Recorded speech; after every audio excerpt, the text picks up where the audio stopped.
starts. Bernil, I'll turn it over to you. Thank you, Jennifer. Is my audio okay?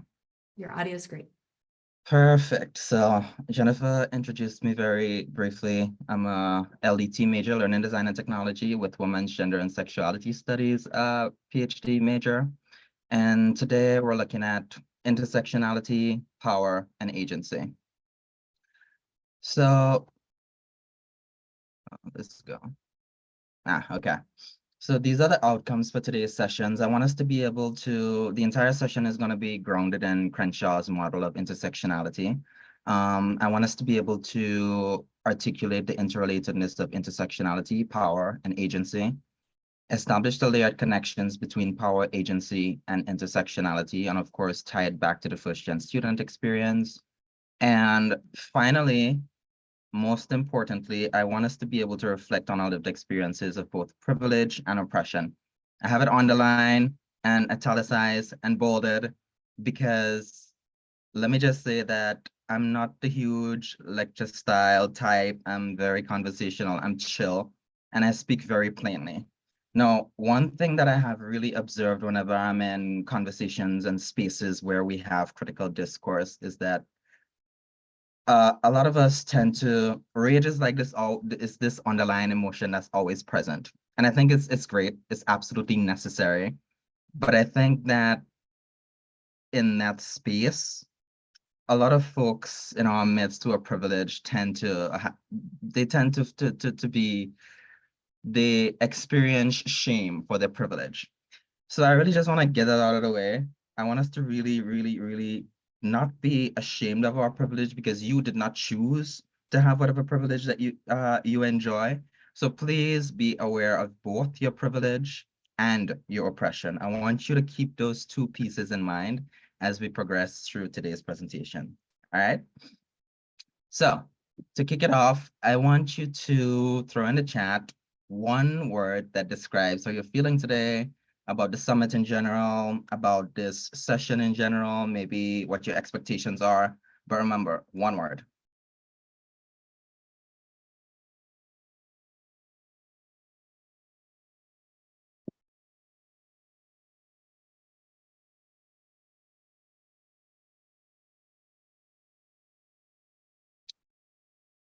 Rachel.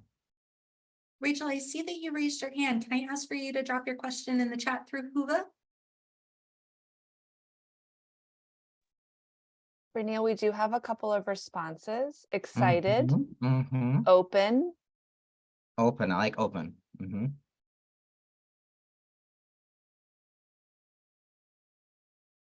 What else? Anything else? Curious, Curious. learning.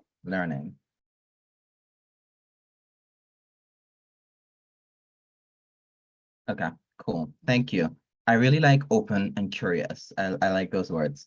Because we're gonna be learning things today, but I feel like you're probably gonna leave this with more questions, as you should. So this is a bit about my professional background. I did a bachelor's degree in psychology, did my master's degree in higher ed.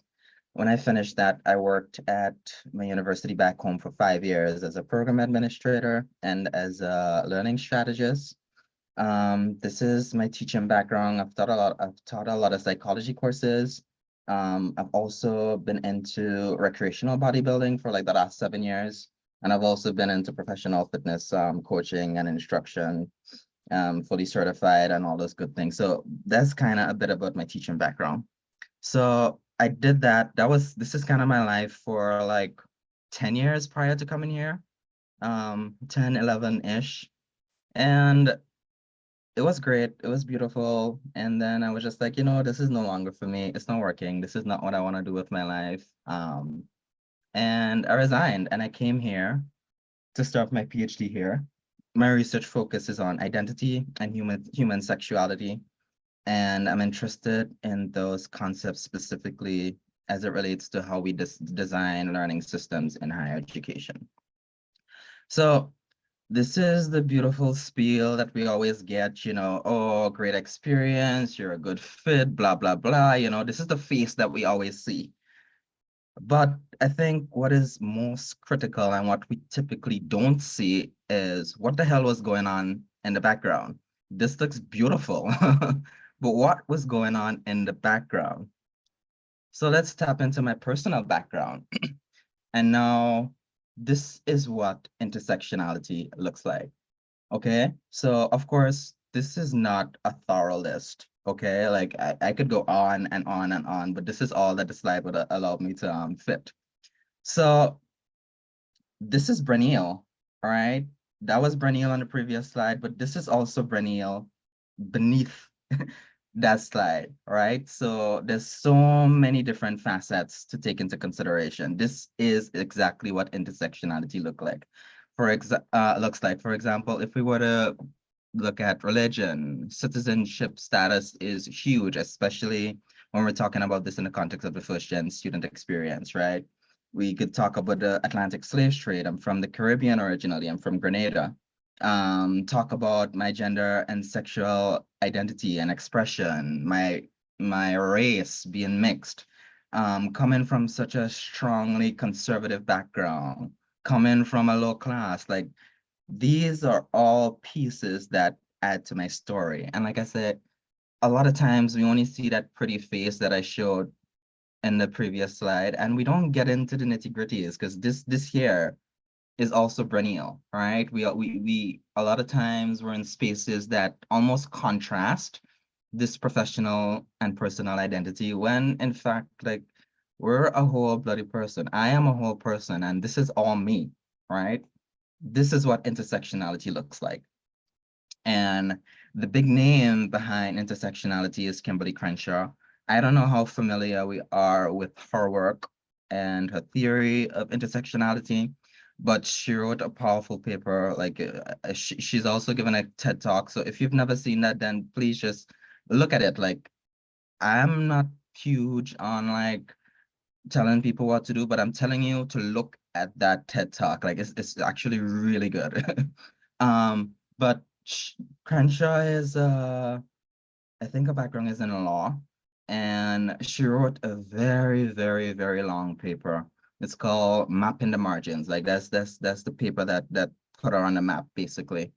And so she gave this deep analysis about two law cases, that what she observed in the oppressive system and structure that is, was that they could not see the multiple layers of these people's identities. Like they could only see race, or they could only see class, or they could only see gender, but they were not able to see how all these pieces actually come together.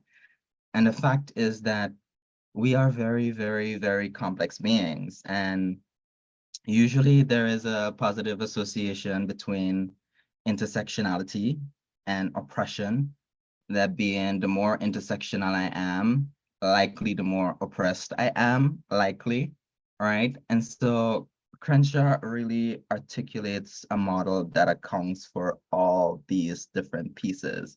I'm not just my race. I'm not just my religion. I'm not just my ethnicity. I'm not just my sexual identity. I'm not just my age. We are incredibly complex, and we have to be able to capture all these complexities if we want to talk about really being strategic in designing inclusive spaces, right? So, power and agency. Now, these are very, very, very controversial topics. These are the simple, I call them simple and broad definitions, because like I said, we have so many different theoretical perspectives on power and agency. What does power actually mean? What does agency actually mean? So I define them pretty broadly, because I want to be able to capture multiple perspectives. And I am very, very, very much interested in hearing about, what do you think about power and agency? So just like throw it in the chat. I don't know, can people talk to me? Can they unmute and talk to me? If you can, feel free to do that. Cornelia, I don't believe that individuals are able to unmute. Okay, cool. That's fine. That's okay. Sorry. So then put it in the chat. Power and agency. So let me just read out what I have here. So power may be simply and broadly thought of as a structural concept that determines individual and group influence in a given context. That is so broad and so abstract, but like I said, this is very intentional. Agency may be simply and broadly thought of as an expression of autonomy in a given context, the extent to which one feels they have the capacity to act independently. So very, very broadly, because I say, you know, like I said, I want to be able to capture multiple perspectives, and I feel like the way I've defined them, they're broad enough so that they could capture those multiple perspectives. But please do put in the chat, how would you define power and agency? And just a reminder, we're using the Whova chat. So within your Whova app or the Whova window, please.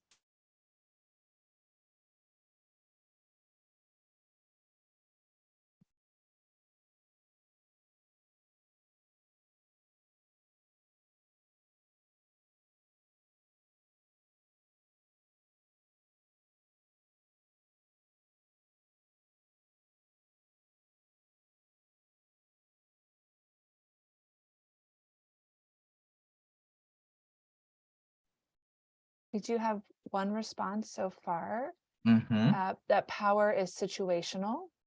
And sometimes I think of having power as having agency. Okay. Okay. Okay. Cool. Thank you. Power is situational, and sometimes I think of power as having agency. And those are two separate responses. They're starting to roll in. I'm sorry. Okay. We have Keep another reading as fast as response they here. Thank you. I connect agency to freedom, the freedom Mhm. to act with limited restriction on your ability to decide for yourself. Okay. Another response, support resources when you need them to get to your potential. Okay.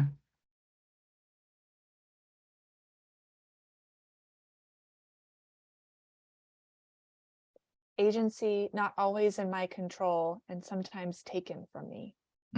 Okay, I think that's powerful. Okay. And I actually really like that. I like them all, but I really like this one.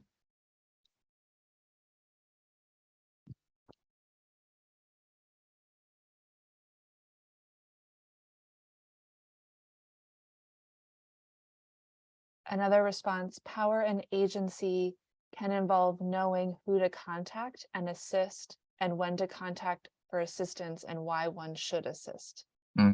Okay. Okay.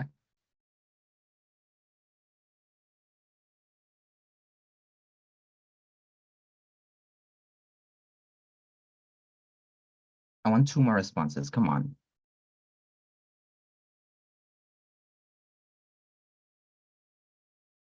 Here we are, 2 more responses. Agency exists in safe spaces. Oh, okay. And another response, I think both are human needs that are important to experience belonging in a given space. Okay. Lovely. These are beautiful. And I think there's a lot of variation, which is beautiful. And I'm gonna tap into that last bullet point that's on this slide. And it comes from Campbell's work. Campbell does a lot of work on agency. And I really like this because they say agency is invented by authors who are points of articulation. And I think this is really beautiful because the more I grow as an academic, the more I grow as a scholar, the more I grow as a feminist, as a critic, the more I am in a place where I'm just like, I don't believe in universal realities. And I know, oh, that's so controversial because the way the academy functions, that's literally how it functions. Like we have to agree. The way we formulate research questions, the way research and practice interacts is all about what do we agree to be the standard in the academy? What do we jointly agree that the definition of power is? What do we jointly agree that the definition of agency is? But like I said, I think that's necessary, but I think where do we draw the line between, okay, cool, this is what we've established it to be, but then I'm learning more and more and more that subjectivity is so huge. And literally, you know, again, this is very controversial within the realm of research and methodologies, but subjectivity is literally the most valid construct in my mind. And so, like I said, I'm moving more and more, I'm moving away from this idea of these universal realities, and I'm very much attuned to subjective realities because I do think very much so that agency is in fact invented by authors who are points of articulation. Now, to put this into context, this is how I kind of map the relationship between intersectionality, power, and agency. So in my mind, power is this thing that is acting upon. And of course, we could act upon it, but in the context of agency and intersectionality, I feel like those two are captured under this big idea of power. We could only demonstrate as much agency as the power structures that be allow us to. And going back to that person, somebody said something and I was like, I really, really like this one. And that's because it was kind of really alluding to this, because this, like I said, this is how I think about it. I think about power as a very structural thing, as a very socially constructed thing, as a very institutionalized thing. Power is very systemic in my mind. And I feel that it is very much a top-down dynamic when we talk about power. And intersectionality and agency, they're just in here and they're just playing around within the circle of power. Like power is up here and everything else, we're just messing around here. So agency, to me, I believe, is very, very, very much dictated by the power structures that be. We think about agency in terms of autonomy, but that autonomy really is autonomy in this specific power structural context, if that makes sense. This is how I think about that. And of course, there's this interplay between intersectionality and agency. Like just going back to that slide that I showed earlier in terms of my personal background, if I were to account for all these incredibly diverse facets of my identity, if I were to think about, okay, how much agency do I have in terms of my sexual identity expression? How much agency do I have to talk about mental health, illness, and awareness? How much agency do I have existing in a monastic society? I feel like agency is very much bounded by power. And then the dynamic is so complex once we throw intersectionality into the mix. So again, like I said, I really want you to think. I'm hoping that this is very much educational, but literally we have 50 minutes. We have courses on this and it's still not enough time to properly deconstruct these concepts. So I want you to think. I want you to leave here with more critical questions. And this is my view of power, intersectionality, and agency. This is my theoretical stance. And there are other theoretical perspectives out there in the literature. And it's important for you to be able to establish your positionality of power, intersectionality, and agency. This is mine, okay? So I want us to get talking. I did ask you to define power and agency, right? And we did get some responses in the chat. but I want us to, let's push a bit further and let's start talking about agency, power, intersectionality. Just throw me some responses in the chat. I want us to just stay here for just a little bit and let's really pick at these conceptions of power, agency, intersectionality. These are just some prompting questions. Feel free to articulate one or several of these, but talk to me in the chat, please. Put some things in the chat.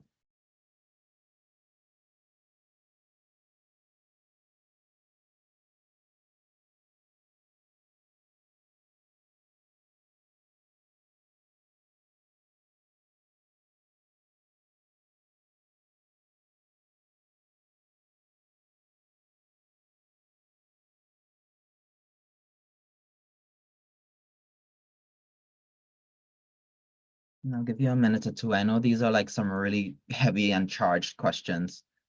So I'll give you some time to think and articulate, and we're learning together. It doesn't need to be perfect, but tell me. And like I said, when we went through the learning outcomes, please account for your privilege, account for your oppression. I did a session a couple of weeks ago, and I had a participant, and they were like, to be frank, I'm white and I'm rich. That's what it is. And I'm like, yeah, say it, own it. Like, did you choose to be white? Did you choose to be rich? Like, no, you didn't choose that, but that is your reality. So own it and use it.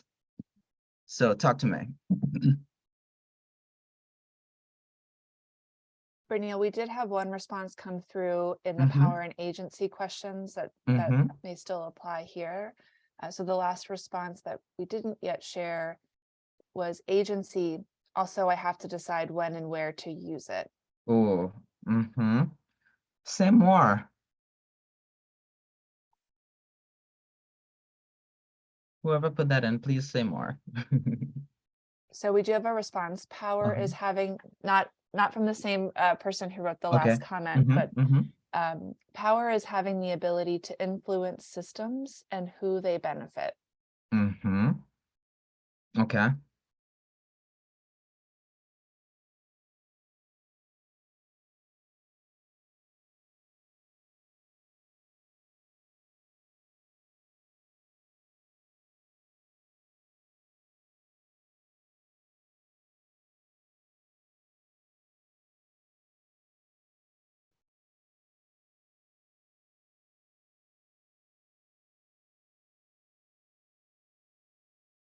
Feel free to use your stories to answer any of these questions. You know, say as much as you're comfortable saying or not. But tell me, talk to me, talk to me. I wanna hear about privilege. Like I say, you know, a lot of times we're shamed for our privilege, but we need to own it. How does privilege play into this conversation? Talk to me about privilege in this context. Talk to me about privilege in conversations around power and agency and intersectionality. And of course, ultimately, you know, we're talking about the first gen student experience. So talk to me about privilege. Talk to me about anything, but I want to hear it. Talk to me about privilege. So we do have a follow-up to the comment agency. I have to decide when and where to use it. So thank you, Camille.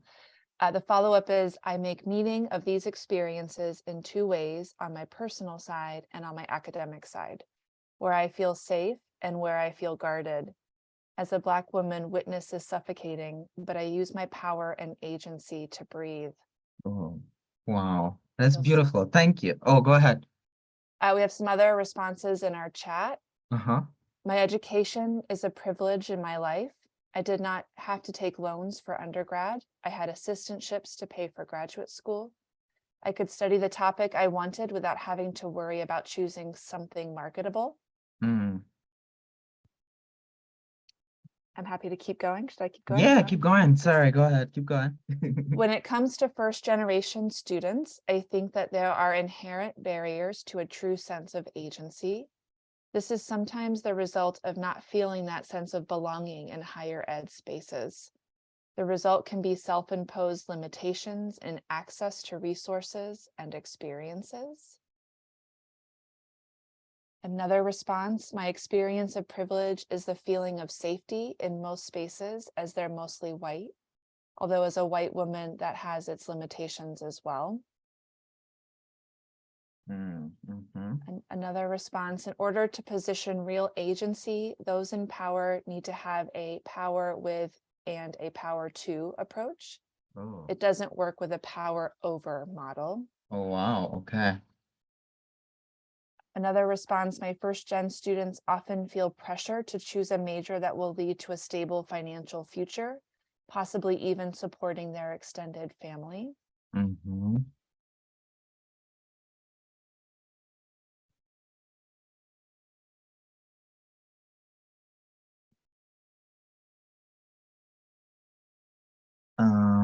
Hillary, Yes, I want to go back. Sorry, I want to go back to that person who said the with and to. yes.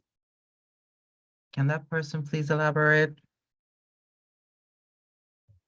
And I think if somebody is willing to speak, I think we can grant access to Really? talk. Oh, So, that would be incredible. So if you raise your hand, if you want to say something, we can give that a try. Please, yeah.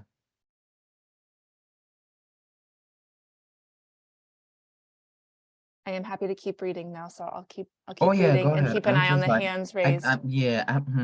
go ahead, go ahead. As a first gen student, I didn't know what power agency I was lacking until I became a higher education professional. Wow. I feel that completely. Yep. Mm-hmm. Another comment, I drove myself to college and attended new student orientation alone. Mm.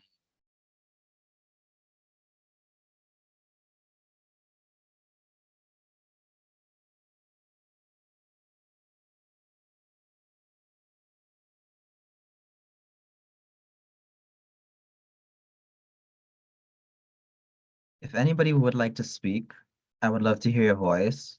I'd love to like talk if that's a possibility. Okay. So Hillary did say that it's possible to grant you access if you want to talk. So please just put your hand up and talk to me if you want to talk to me. I'd love to hear your voice and see your face. Maybe, I don't know. Let's talk if we can. Hillary, if you want to keep an eye on the Q&A, I can keep an eye on hands being raised. Thank you.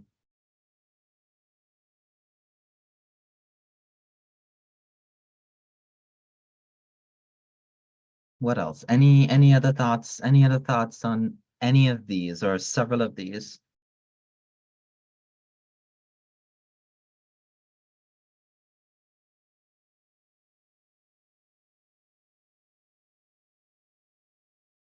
Brunel, while some of our participants are gathering their thoughts, Mm-hmm. curious. So you talked about how power is really structural, Mm-hmm. and agency is so tied into intersectionality.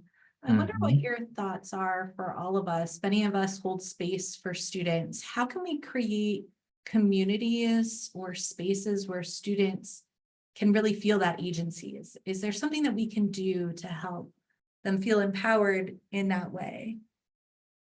Okay. Say it one more time.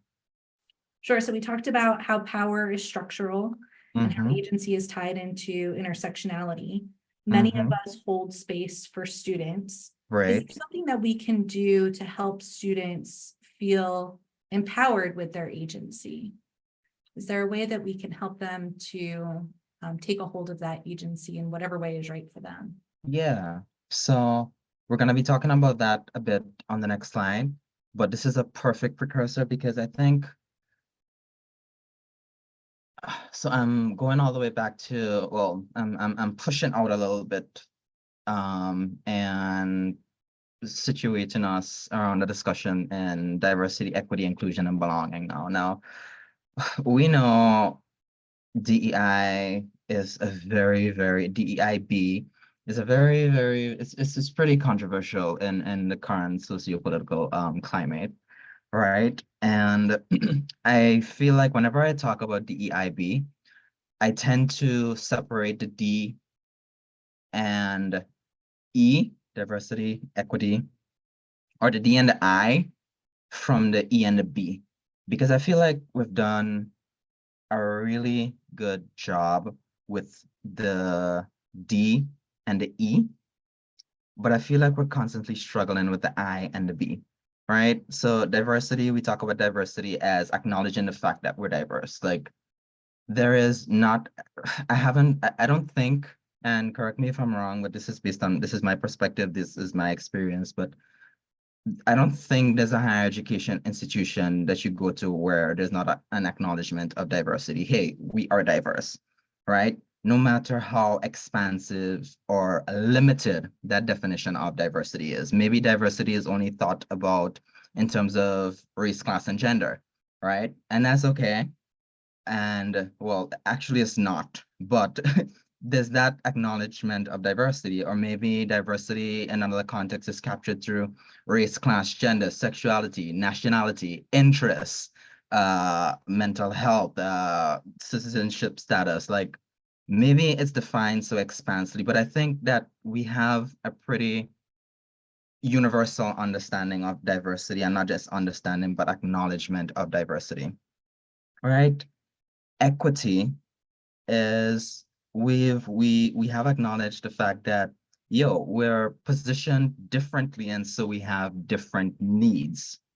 I feel like that is also, we've also done a pretty good job at acknowledging that there are issues of inequity is very much present. Inclusion and belonging, on the other hand, I think we are still struggling really hard with those two, because I think about equity as establishment of policy and inclusion as actually implementing those practices, because we have policy, like we absolutely have policy to govern how we practice, but are those practices actually evident? And sometimes the short answer is no, it's not.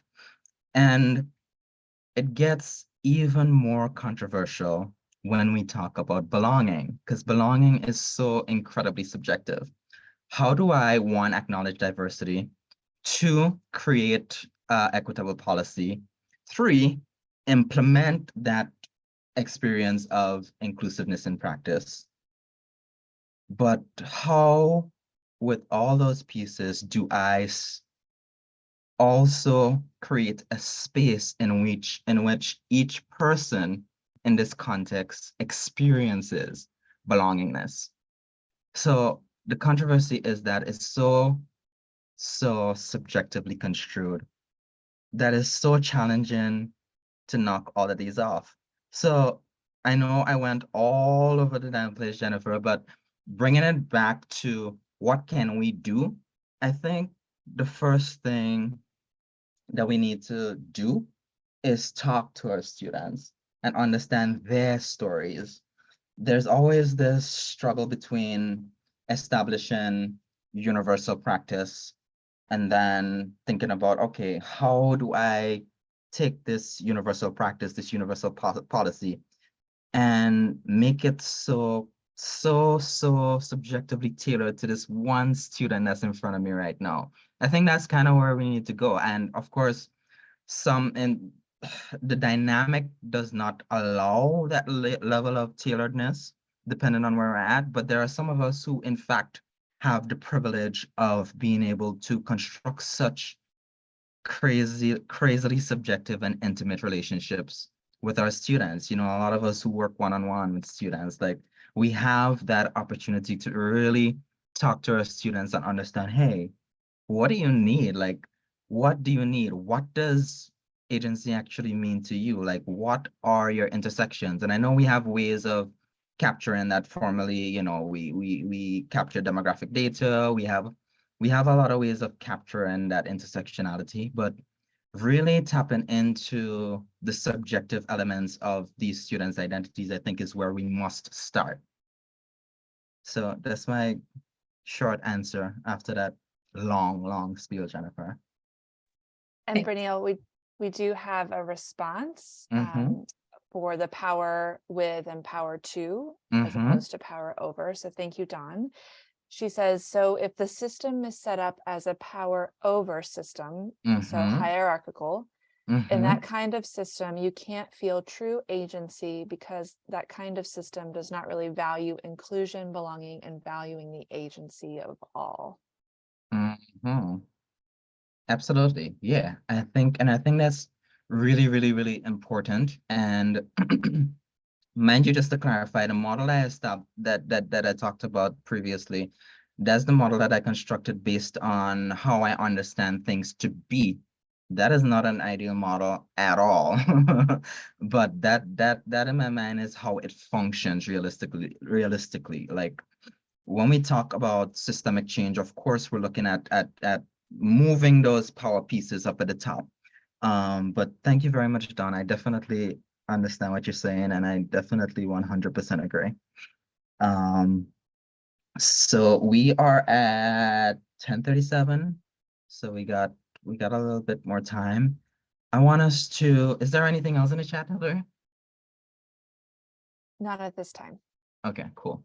So I want us to shift from this and now look at, let's move.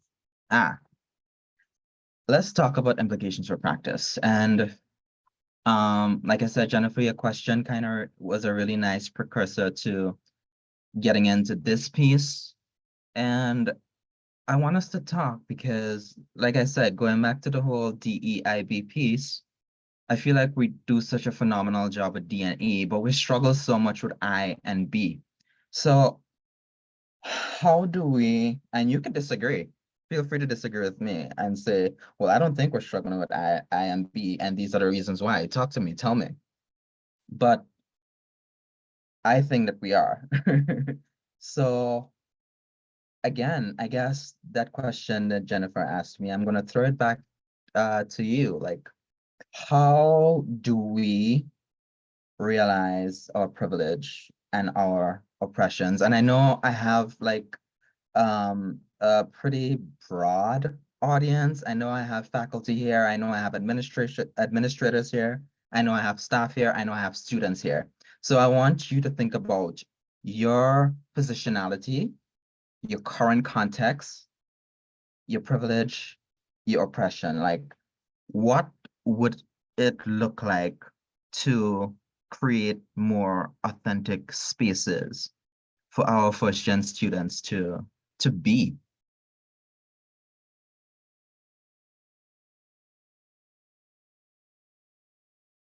Camille has their hand up. Camille, are you gonna talk to me?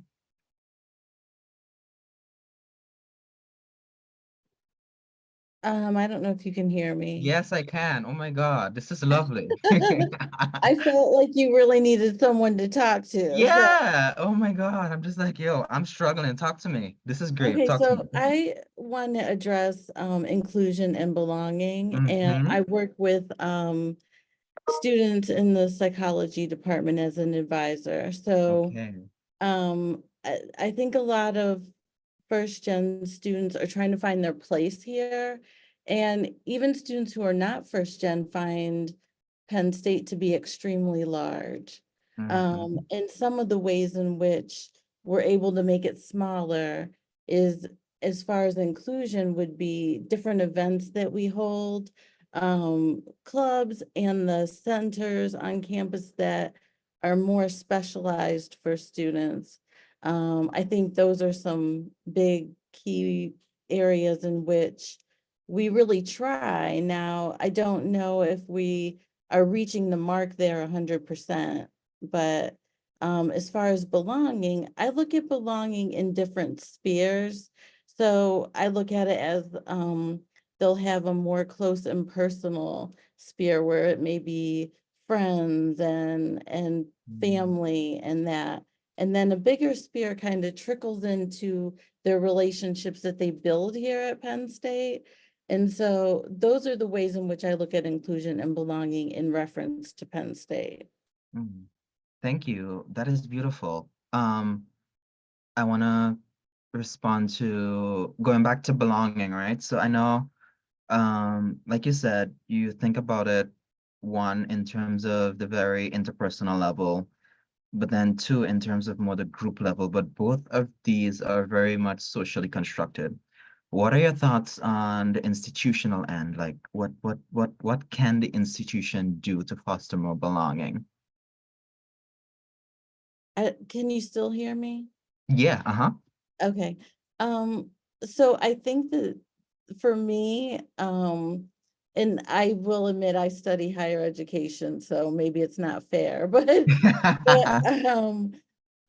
think that the question gets tossed to people like advisors and administrative person, different positions. And I think that the higher university needs to really examine that and not always give that question away.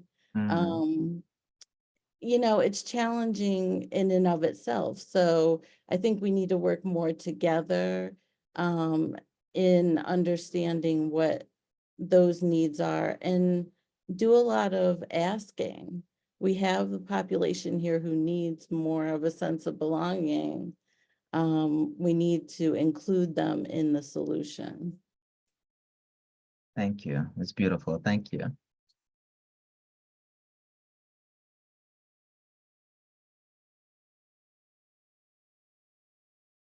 Okay.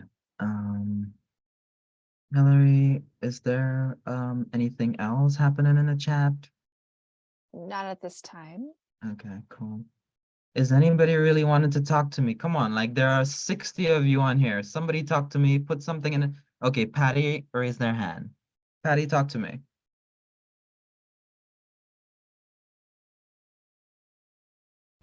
There, can you hear me? I can. Awesome. So I'm just going to piggyback on what Camille was saying. And Uh-huh. in terms of asking students what they need, I'm the director of the Chaikin Center for Student Success in the College of Liberal Arts. And we actually just had a Mhm. great event last night. It was a first gen mixer with a panel of first generation alumni, an undergraduate student, a graduate student, staff member, faculty member. And we've started to create programming that invites first gen students in to not only get to know each other, but also get to know the staff and faculty that are first generation, and make those connections so they don't feel like they're alone. We're very lucky at the College of the Liberal Arts because we have our dean, Clarence Lang, who's a first generation student. So he was Mhm. able to speak at that event. And even though we haven't obviously captured everyone, I saw new students I'd never met before. And at the Chaikin Center, we have students come in all the time, but they had never come into the Chaikin Center, but they showed up at that event.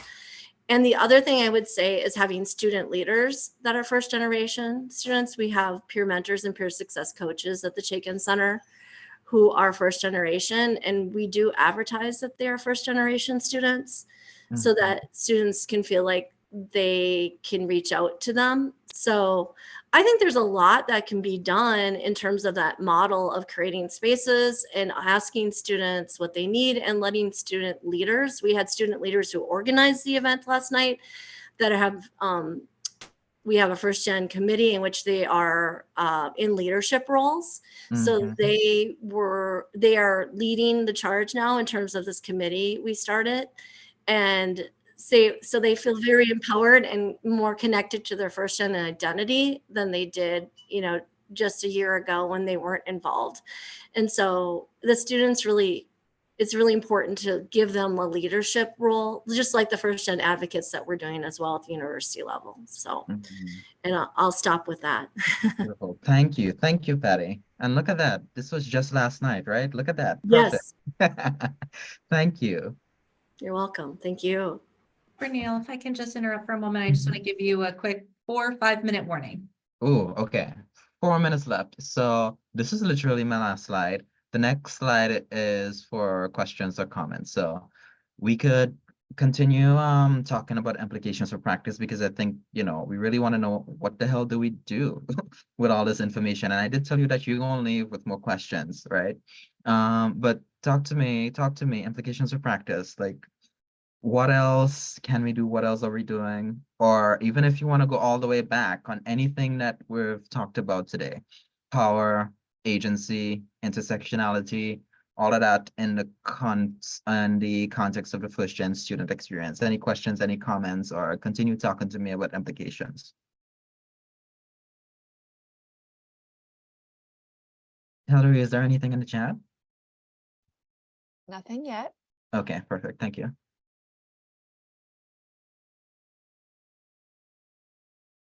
Neil, I can share a personal Mhm. story. So Thank you. teach a senior level class for students who are getting ready to launch a career in human resources. Mm, And every semester I do an anonymous virtual privilege walk to really encourage students to confront some of the privileges that they may have been born into. And it's really surprising to me that every semester when I ask students who are going into HR, right, you would think that these individuals are aware of privilege and power and how it manifests itself.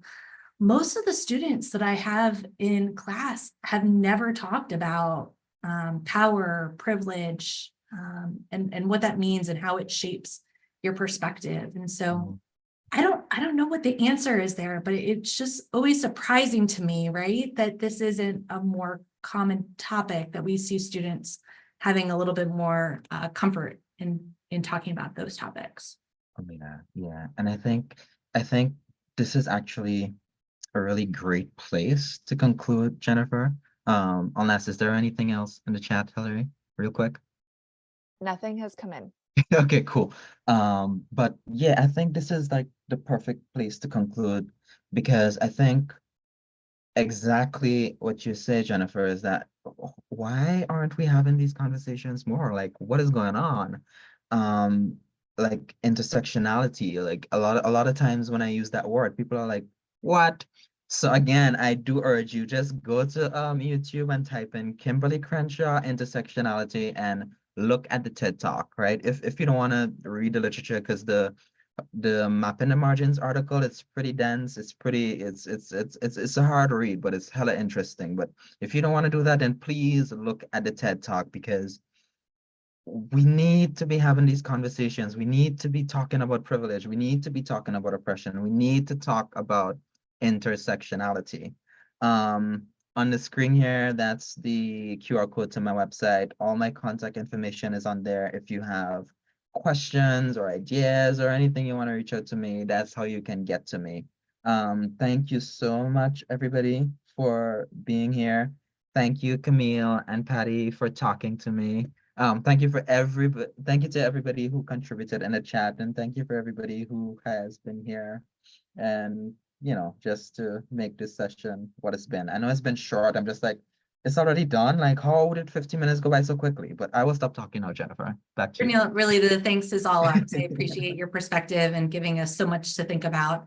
I just want to do a couple of housekeeping things. So as a reminder, everyone, the session will be available on Whova for the next 3 months. And I do want to encourage you to use the session evaluation that's available on the session agenda page.